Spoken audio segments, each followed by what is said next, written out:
पुरुषोत्तम भगवान की जय. लक्ष्मी नारायणाय नमः. लक्ष्मी नारायणाय नमः. श्रीमन नारायणाय नमः. पुरुषोत्तम भगवान की जय हो. जय श्री कृष्ण. गोपाल कृष्ण, राधे कृष्णा. तर आपण ऐकत आहोत अधिक मास महात्म्य कथा. तर आजचा अध्याय आहे 19वा. पुरुषोत्तम महात्म्य कथा अध्याय 19. अध्यायाचं नाव आहे कथा विप्रदासाची. अधिक मास महात्म्याचे पुढील वर्णन करताना सूत म्हणाले, श्रोते हो, लक्ष्मीनारायणांना असं म्हटलं की प्रभू, अधिक मासामधल्या पुण्यकर्माचा थोडा जरी भाग आपण इतरांना दान दिला तर त्याने त्या जीवाचा, प्राण्याचा कसा उद्धार होतो हे आपण मला सांगितलं आहेच. पण आज मला आणखी एखादी तशीच कथा श्रवण करावी अशी तीव्र इच्छा झाली आहे. तरी आपण माझ्यावर कृपावंत होऊन तशी एखादी कथा सांगावी. लक्ष्मीच्या मनीची इच्छा पूर्ण करीत भगवान नारायण यांनी तिला जी कथा सांगितली तीच कथा आज मी तुम्हाला सांगतो, असे म्हणून सूतमुनींनी आपल्या निवेदनास प्रारंभ केला. दक्षिणेकडील गोकर्ण पर्वताजवळच एक छोटेसे गाव होते. ते गावाचे नाव शिवकांची.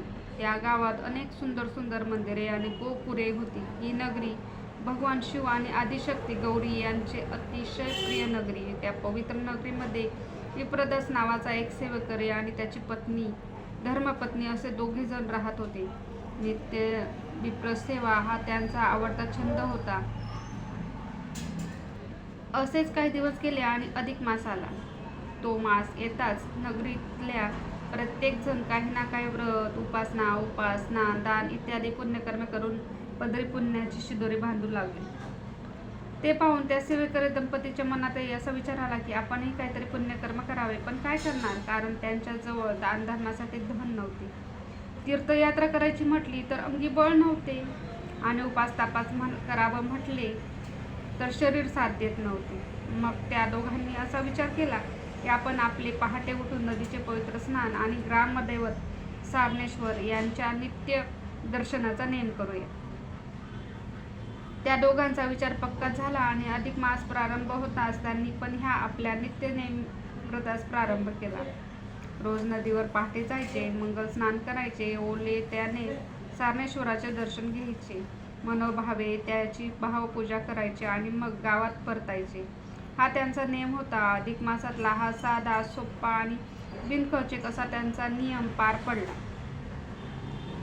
शेवटचा दिवस उजाडला. त्या दिवशी तर ती दोघे नेहमीपेक्षा लवकर उठले आणि नदीवर गेले. त्यांनी स्नान केले, सारणेश्वराचे दर्शन, पूजा झाली आणि हरिनामाचे मनोमन चिंतन करीत ते दोघे घराकडे परत निघाले. तोच एक भला मोठा भूतांचा समुदाय हा नाचत येऊन ती सर्व भूत पिशाच्य मंडळी त्यांची वाट अडवून सभोवती उभी राहिली. अंधारातल्या त्यांच्या त्या विचित्र आकृत्या, त्यांचे ते हावभाव, हातवारे, नाचणे आणि विचित्र आवाज काढणे, खदा हसणे या सर्व प्रकारामुळे त्या विप्रदासाची पत्नी तर फार घाबरून गेली. तिने एक मोठी किंकाळी मारली आणि ती बिचारी मूर्छित होऊन खाली पडली. विप्रदासाने मात्र सर्व बळ एकवटले, मनोमन नारायणाचा आणि भगवान सारणेश्वराचा धावा केला.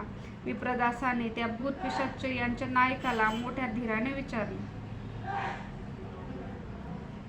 का रे बाबा, तुम्ही आमची वाट का अडवली आहे? तुम्हाला आमच्याकडून काय हवं आहे? तुम्ही आम्हाला उगाच हा त्रास का बरं देता? तेव्हा त्या भूतगणांचा नायक 2 पावले पुढे आला आणि विप्रदासाला हात जोडून म्हणाला, हे पुण्यवान विप्रदासा, तुम्ही उभयतांनी अधिक मासाचं स्नान, पूजन, दर्शन हे व्रत करून मोठे पुण्य पदरात पाडले आहे. तेव्हा आमची तुम्हाला विनंती आहे की तुम्ही तुमच्या पुण्याचा थोडा वाटा आम्हाला द्यावा. ते शब्द ऐकून खरे तर विप्रदास मोठ्या संभ्रमात पडला. एक तर आपल्या व्रताची कल्पना या भूतांना कशी? पुण्य तर आपण महिनाभर नित्यनेम करून मिळवलेले आहे, तर ते त्यांना का द्यायचे? मुळात ही भूते, पिशाच्चे, त्यांना आपल्या पुण्याचा काय आणि कसला फायदा? विप्रदासाला असा चिंतित झालेला पाहून तो नायक म्हणाला, विप्रदासा, अरे पुण्यकर्म करून तू जी पुण्य मिळवले आहेस ना, त्यापेक्षा कितीतरी जास्त पुण्य हे तुला तुझ्या पदरात त्या पुण्याच्या वाट्यातील थोड्याशा दानधर्माने मिळणार आहे. ते दान पुण्य पदरी जोडायला तुला आवडणार नाही काय? विप्रदास, तू जर तुझ्या महिनाभराच्या पुण्यामध्ये फक्त 7 दिवसाचे पुण्य जरी आम्हाला दान दिलंस तरी त्यामुळे आम्हा सर्वांचा उद्धार होईल. एवढ्या जीवांचा उद्धार केल्याचे पुण्य तुला प्राप्त होईल. बघ, नीट विचार कर. तुला पुण्याची कमाई आणि आमचा पतितोद्धार या दोन्ही गोष्टी एकच दान कर्माने मिळवण्याची ही संधी आहे. दान मागणारे याचक तुझ्या पुढे उभे आहेत. त्यांना सहज एक संकल्पाने देता येण्यासारखे तुझ्याकडेही भरपूर आहे. तो भूतनायक म्हणाला.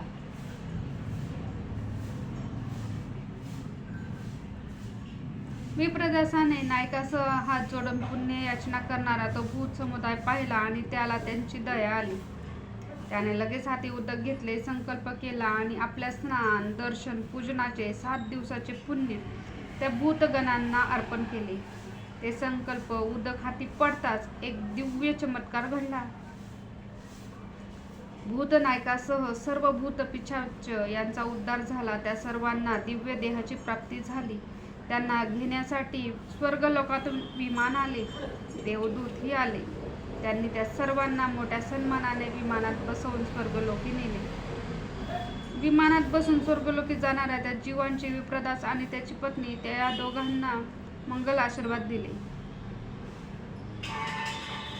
त्यांचे मनोमन आभार मानले. विप्रदासाने आपल्या अधिक मास व्रताच्या पुण्याईमधला थोडासा वाटा त्यांना दान दिला खरा, पण त्या छोट्याशा दानधर्माने त्यांच्या पदरी फार मोठा वाटा मिळाला.